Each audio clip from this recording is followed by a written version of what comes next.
అందరికీ నమస్కారం. మరి గౌరవ ఉపాధ్యాయ వృత్తిలో ఉంటూ మరి ఈరోజు మన వృద్ధులాశ్రమంలో వాళ్ళ పెళ్లి సందర్భంగా భోజనం పెట్టడానికి వచ్చారమ్మా. మనకి సారు మేడం గారి వృత్తిలో మనకి పరిస్థితులే ఇంతకుముందు ఆల్రెడీ మన ఆశ్రమంలో భోజనాలే పెట్టారు.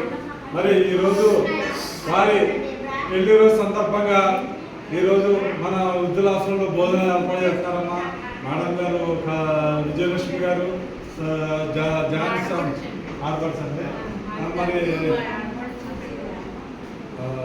వృద్ధున ఆడపడుచు మరి వారి ఇరువురు జంటల పెళ్లి రోజు సందర్భంగా ఈరోజు మరి మన వృద్ధులాశ్రమంలో భోజనం ఏర్పాటు చేశారమ్మా. మరి వారు వారి కుటుంబం ఎల్లప్పుడూ చల్లగా ఉండాలని కోరుకుందాం. వారు జీవితంలో మరెన్నో పుట్టినరోజు వేడుకలు జరుపుకోవాలని మనసారా కోరుకుందామమ్మా. ఈరోజు మనకి అన్నదాత అయిన మరి జాన్ సామ్యూల్ గారు విజయలక్ష్మి గారు కాబట్టి అన్నదాత సుఖీ భవ, అన్నదాత సుఖీ భవ, అన్నదాత